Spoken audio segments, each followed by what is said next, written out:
Pendahuluan, pemberontakan Andi Aziz terjadi di Makassar, Sulawesi Selatan.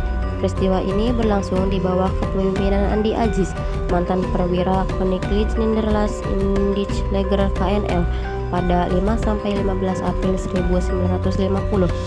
Kala itu Andi Aziz dan golongannya menentang rencana Penyatuan Negara Indonesia Timur (NIT) ke bagian NKRI. Bersama gerombolannya, Andi Aziz berupaya memperjuangkan kesatuan negara Indonesia Timur. Mereka juga menolak masuknya anggota TNI ke dalam bagian APRIS. Pemberontakan Andi Aziz merupakan salah satu pemberontakan setelah kemerdekaan Indonesia diproklamasikan. Peristiwa itu terjadi setelah pemberontakan APRA yang terjadi di Bandung pada 23 Januari 1950.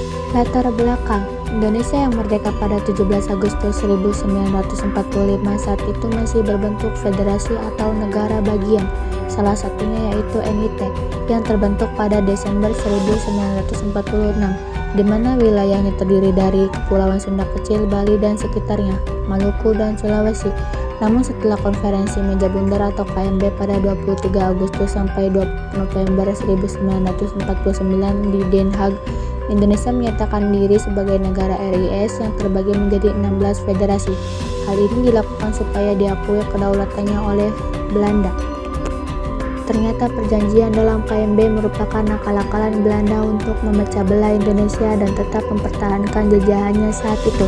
Keputusan KMB tidak bertahan lama dan golongan unitaris mengajukan Negara Kesatuan Republik Indonesia (NKRI), sehingga wilayah-wilayah termasuk NIT melebur di dalamnya.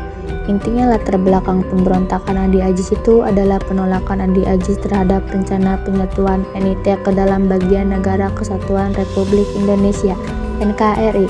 Andi Aziz memang masuk dalam golongan federalis yang menolak penyatuan itu. Faktor penyebab saat RIS meresmikan diri sebagai NKRI dan membawa sejumlah negara bagian di dalamnya, termasuk negara bagian Sumatera Selatan, Kalimantan Timur, dan NIT. Sayangnya NIT baru mendapat kabar penyatuan pada 4 April 1950. Hal ini menyebabkan Andi Aziz dan mantan anggota KNIL menentang hal tersebut, terutama rencana kedatangan APRIS pada 5 April ke wilayah Makassar. Pasalnya, mereka khawatir akan diperlakukan diskriminatif oleh pimpinan APRIS atau TNI.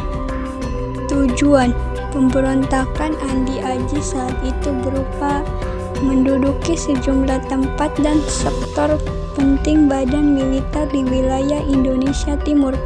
Mengapa Letnan Kolonel Aceh Mogok Nita, seorang panglima teritorium wilayah Indonesia Timur? Adapun tujuan pemberontakan Andi Aziz adalah ia mengincar kedudukan atau posisi puncak pemerintah negara federasi di sektor militer bersama Suwamokil sebagai tokoh politik dan Suwakuati selaku presidennya. Dampak pemerintah menindak tegas pemberontakan dengan mengirim pasukan di bawah pimpinan Kolonel Alex Kawilarang. Selain itu, Andi Aziz diminta untuk melapor ke Jakarta terkait peristiwa tersebut dan menarik pasukan dari wilayah yang mereka duduki.